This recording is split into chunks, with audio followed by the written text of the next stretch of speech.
नमस्कार, मैं ज्योति यादव और आप देख रहे हैं हिंद समाचार। ग्वालियर हाई कोर्ट परिसर में बाबा साहब की प्रतिमा अब केवल एक मुद्दा नहीं है बल्कि राजनीतिक मुद्दा बन गया है, आत्मविश्वास का मुद्दा है। और इसी को लेकर 11 जून यानी कि आज आगाज किया गया। तो एक्सक्लूसिव तस्वीरें दिखा दे। पहले तो कैमरामैन जूम इन करके दिखाइए कि किस प्रकार से ग्वालियर की एंट्री गेट पर ही हमें मौजूद है, क्योंकि बैरिकेड लगा दिए गए हैं, प्रशासन की टीम तैनात है। कैमरामैन थोड़ा जूम इन करके दूसरी तरफ दिखाइए जिस प्रकार से प्रशासन इनके ठीक पीछे मौजूद है। यानी कि सीधे तौर पर आप तस्वीरें देख सकते होंगे कि प्रशासन नहीं चाहता कि यह आंदोलन सफल हो, लेकिन ये लोग यहाँ पर एकजुट है। आजाद समाज पार्टी युवा मोर्चा जिला सरोजन माफी चाहूंगी रायसेन से आए हुए हैं ये लोग। कैमरामैन चारों लोगों की तस्वीर दिखाइए, फिर एक एक करके सीधे बातचीत करेंगे और बात करेंगे कि क्या कुछ चाहती है भीम आर्मी, क्या कुछ चाहते हैं ये लोग। और आखिरकार सवाल वही है कि ग्वालियर हाईकोर्ट के परिसर में बाबा साहब की प्रतिमा कब लगेगी, क्या लगता है आपको? आज लगेगी और अभी लगेगी, और ये हम लोग ठान के आए हैं, चाहे इसके लिए कुछ भी हो जाए। आप लोगों ने आंदोलन का आगाज किया, लेकिन कहा गया इतना बड़ा आंदोलन नहीं है आप लोगों का। क्यों नहीं है? अभी लोग आ रहे हैं, कुछ रास्ते में, कुछ निकल रहे हैं, तो समय तो लगेगा। यहाँ तक 11 बजे तक इतनी भीड़ हो जाएगी कि पुलिस प्रशासन भी घबराएगा। ये भीड़ आ कहाँ से रही है? बताइए, आप लोगों की महिला संख्या बल, क्योंकि आप खुद महिला है, मैं भी महिला हूँ, बताइए होना चाहिए था या नहीं? मुझे तो बहुत कम नजर आता है, और मुझे जब भी कम नजर आता है मुझे खासा दुख भी होता है। जिसका जमीर जिंदा होता है वो स्वयं चला जाता है, क्योंकि हक की लड़ाई में कभी निमंत्रण नहीं भेजे जाते। क्या लगता है क्यों नहीं लगाने देना चाहते मनुवादी ग्वालियर में बाबा साहब की? क्योंकि अगर ग्वालियर में अगर मूर्ति लग जाएगी बाबा साहब की, तो ये और ज्यादा पावरफुल हो जाएंगे और हर जगह अपने हक की लड़ाई उठा पाएंगे। क्या नाम है आपका? मेरा नाम गुड्डू अम्बेडकर है। कहाँ से आए हैं? जिला बदायूं से। जितने भी लोग अपना नाम बताएं कृपया करके, वो लोग अपनी जगह जरूर बताएं। हाँ बताइए, क्या कहना चाहेंगे? मैं यही कहना चाहूंगा, आपने देखा होगा जिस तरह से प्रशासन डरा हुआ और सरकार डरी हुई है, मध्य प्रदेश सरकार। आप देख सकते हैं इस मैदान में यहाँ पर पांडाल लगाने के लिए भी अनुमति नहीं दी है प्रशासन ने, और यहाँ पे प्रशासन के लोगों ने रोक रखा है वैसे ही ऑलरेडी। एक मिनट, आप देख सकते हैं किस तरह से प्रशासन के लोग यहाँ पर खड़े हुए हैं। यहाँ पर इन लोगों का एक ही काम है कि अम्बेडकरवादी जो है, जो बाबा साहब अम्बेडकर को मानने वाले बच्चे हैं, वो अंदर ना घुस पाए ग्वालियर में। जिससे कि आपको पता होगा यहाँ पर बाहुबल बहुत ज्यादा आने की संभावना थी, और आ भी रहा है धीरे धीरे करके, लेकिन प्रशासन ने यहाँ पर अनुमति नहीं दी हमारे साथियों को कि हम यहाँ पर एक बड़ी रैली का आयोजन कर सके। आप लोगों का ये प्रदर्शन अब सफल माना जाए या नहीं? देखो, हम जहाँ तक है वहां तक आज हम ठान के आए हैं, बाबा साहब अम्बेडकर के मान सम्मान से कोई समझौता नहीं होगा, लड़ाई आर पार की होगी। लेकिन प्रशासन भी कम नहीं है, संख्या बल तो आप देख ही रहे होंगे। देखो, एक बात बताएं, हम बाबा साहब अम्बेडकर के बच्चे हैं, मान सम्मान के लिए सर झुका भी सकते हैं लोगों का, तो हम सर कटा भी सकते हैं अगर बाबा साहब अम्बेडकर की विचारधारा की बात आएगी या बाबा साहब अम्बेडकर की बात आएगी। क्रांति तो स्वीकार करने से ही मना कर दिया कि बाबा साहब ने संविधान लिखा है। अनिल मिश्रा आपको पता होगा, वो तो कह रहे BN राव ने लिखा है।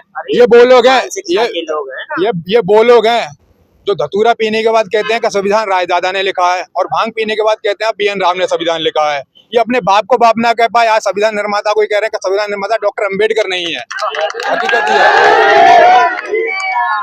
निर्माता पे सवाल उठाएगा। क्या नाम है आपका? अनिल चौधरी, दमोह जिला से, मध्य प्रदेश से ही आए हैं। क्या कुछ कहना चाहेंगे?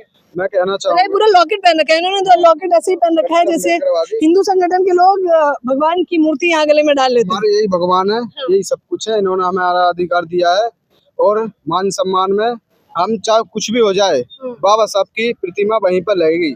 ये फरवरी से शुरू हुआ था ये मसला, और बीते 1 महीनों में बढ़ गया, लेकिन प्रशासन तो बिल्कुल रवैया को इतना डर गई है कि अभी कुछ भी नहीं है। पुलिस देख लो, इतनी लगवा दी गई है। ये तो अभी लाठियां अगर इनके हाथों में बंदूक भी आ जाएंगी तब भी हम नहीं डरेंगे। हाँ, और बाबा साहब की प्रतिमा वहीं पर लगाई जाएगी, चाहे कुर्बानी नहीं लगाई गई तो नहीं लगाई गई थी तो लगवा के ही रहेंगे। गोलियां कम पड़ जाएंगी, लेकिन अम्बेडकरवादियों की छाती कम नहीं पड़ेगी। सीधी सी बात है, पुलिस की गोलियां कम पड़ जाएंगी, पर अम्बेडकरवादियों की छातियां कम नहीं पड़ेंगी। जरूरत पड़ी तो हम गोली खा भी सकते हैं। अच्छा, प्रशासन ने रस्सी के साथ बैरिकेड के साथ डिटेन करने के लिए गाड़ियां भी मंगा ली। अरे तो ये तो प्रशासन का डर है अम्बेडकरवादियों के प्रति, और हम आप सभी के बता दें इस चैनल के माध्यम से कि जो प्रशासन और सरकार का डर है, ये हमें अच्छा लगा। और हम इसे होना डर चाहिए। बरकरार आप रखेंगे। जैसे प्रशासन में आप लोगों का डर होना चाहिए। और क्या, डर है। क्योंकि हम ये प्रशासन के अधिकारी है, शासन प्रशासन को खौफ है बीमार में आजाद समाज पार्टी का। ये डरते हैं हम लोगों से, ये बाबा साहब के विचारों से डरते हैं। अगर बाबा साहब के विचारों से नहीं डरते होते तो ये इतने तमाम अधिकारी लगे हुए हैं, पुलिस के अधिकारी लगे हुए, ये लगते हैं यहाँ पे, ये डरते अच्छा, हैं। इनका झंडा देख के मुझे याद आया कि कहा गया था डंडा और झंडा दोनों दोनों मजबूत है। भीम आर्मी का डंडा, झंडा, बंदा, तीनों चीजें मजबूत है। जिस भाषा में बात करेगा उसे उस भाषा में समझाया जाएगा। हम आपके चैनल के माध्यम से बता रहे हैं। क्या नाम है आपका? एडवोकेट रविशंकर। रविशंकर जी कहाँ के रहने वाले हैं? मैं उत्तर प्रदेश के सोनभद्र जिले से आया हूँ। सोनभद्र से आए हुए हैं, क्या कुछ कहना चाहेंगे? अब तो लग नहीं रहा कि आप लोग ग्वालियर पहुंच पाएंगे अंदर तक। नहीं मैडम, आपको मैं बता दूं, ये यहाँ के मुख्यमंत्री, इनके इनका जो डर है मुख्यमंत्री का भीम आर्मी के प्रति, ये साफ साफ आपको रोड पे दिख रहा होगा। डॉक्टर बाबा साहब अम्बेडकर की प्रतिमा ये ग्वालियर के अंदर, हाई कोर्ट के अंदर इसलिए नहीं लगाना देना चाहते कि एक बाबा साहब जब पैदा हुए तो इनके सारे 33 करोड़ देवी देवताओं की नसबंदी कर दी और इनके सारे विचारों को, इनकी जो मनुवादी विचारधारा के लोग थे वो पता नहीं किस बिल में घुस गए। अभी ये इनको अच्छे से पता है कि अगर डॉक्टर बाबा साहब अम्बेडकर की प्रतिमा सारी जगहों पे लग गई, सारे सार्वजनिक जगहों पे लग गई, हाई कोर्ट में लग गई, तो एक समय ऐसा आएगा जब ये कभी भी किसी छोटे से व्यक्ति को भी दबाने का काम करेंगे तो डॉक्टर बाबा साहब को अपना वो मान के, डॉक्टर बाबा साहब अम्बेडकर साहब को अपना, लेकिन वो कुछ नहीं मानते बाबा साहब को, देखा नहीं? बाबा साहब को वो नहीं, मैं बता रहा हूँ, डॉक्टर बाबा साहब को वो क्यों मानेंगे? नहीं, डॉक्टर बाबा साहब को क्यों मानेंगे? डॉक्टर बाबा साहब ने तो उन्हीं के खिलाफ, उन्हीं की विचारधारा के खिलाफ तो लड़ाई लड़ी डॉक्टर बाबा साहब अम्बेडकर ने, तभी तो हम इस लायक हुए कि यहाँ पे इस ग्वालियर के रोड पे खड़े होकर बात कर रहे हैं। नहीं तो ये मुझे तो सभा भी नहीं करने देते कहीं। मुझे ऐसे अधिकार था क्या मैं इस रोड पे खड़े होकर बात कर लेता?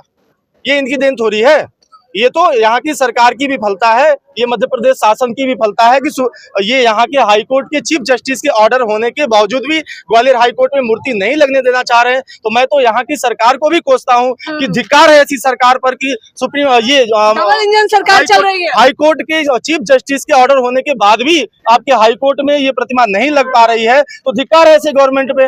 और जो लगवाना चाह रहे हैं उनको डिटेन करने के लिए आपने पूरी फोर्स खड़ी कर दी है, तो डर तो आपके अंदर दिख रहा है। हम कहाँ डर रहे हैं? हम तो जितने हैं उतने बहुत हैं तुम्हारे लिए, कोई दिक्कत नहीं, आ जाओ मैदान में, हम तो आ गए हैं, आ जाओ, कोई दिक्कत नहीं है। आप अल्टीमेटम दे रहे हैं उन्हें? हाँ, मैं अल्टीमेटम दे रहा हूँ, कोई दिक्कत नहीं है। मैं संविधान के दायरे में अल्टीमेटम दे रहा हूँ, मैं कोई लाठी तो चला नहीं रहा हूँ, कोई बंदूक तो चला नहीं रहा हूँ। मैं बाबा साहब को मानने वाला बंदा हूँ और मैं संविधान के दायरे में रह के इनको अल्टीमेटम दे रहा हूँ। अगर लड़ना है तो आ जाओ कचहरी में, दो हाथ कर लो कोर्ट में। कोर्ट में भी तो हाथापाई हुई, देखा नहीं? हमने गलत कर रखा है कि हमने गलत कर रखा है? डॉक्टर बाबा साहब की प्रतिमा हाई कोर्ट के अंदर नहीं लगेगी, जिला कोर्ट के अंदर नहीं लगेगी, तहसील कोर्ट के अंदर नहीं लगेगी, तो फिर क्या इनके घर में लगेगी? क्या मिश्रा जी के घर में लगेगी क्या ये प्रतिमा?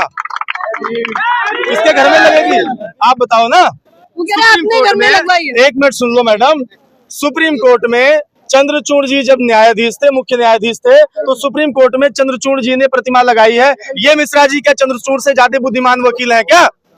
मैं तो कहता हूँ मिश्रा जी कहीं से फर्जी डिग्री लेके आके यहाँ पे पढ़े हुए वकील हैं, इनकी डिग्री की जांच होनी चाहिए। अभी उत्तर प्रदेश में जांच चालू है, पता नहीं कितने मिश्रा ऐसे जद में आ रहे हैं और उनकी सदस्यता रद्द होती जा रही है। बार एसोसिएशन के पूर्व अध्यक्ष हैं, कम मत आके। अरे ऐसे बार एसोसिएशन के 50 अध्यक्ष आते जाते रहते हैं, यहाँ पे 20 बार एसोसिएशन चल रहे हैं। ये आप कैसे आप इनको क्या बहुत बुद्धिमान व्यक्ति समझ रहे हैं क्या मिश्रा जी को? मिश्रा जी तो मुझे मेंटली डिस्टर्ब लगते हैं, मुझे लग रहा है कि नशा में होके बात करते हैं ये। जिसको गूगल ने, विकिपीडिया ने, भारत के सुप्रीम कोर्ट ने, सभी ने कह दिया कि ये संविधान निर्माता है, और ये मिश्रा पता नहीं कहाँ से गांजा पी के आया, ये कह रहा है कि ये इन्होंने संविधान नहीं लिखा है। अरे भैया ये गोबर खाने वाले, गौमूत्र पीने वाले लोग हैं, अंधभक्त लोग हैं, इनको सही सही चीजें नहीं दिखती है। ये अन्न, मैडम, अन्न खाने वाले लोग ज्ञान की बात करते हैं, गोबर खाने वाले लोग कहाँ से न्याय की बात करेंगे? तो सवाल लगातार जारी है और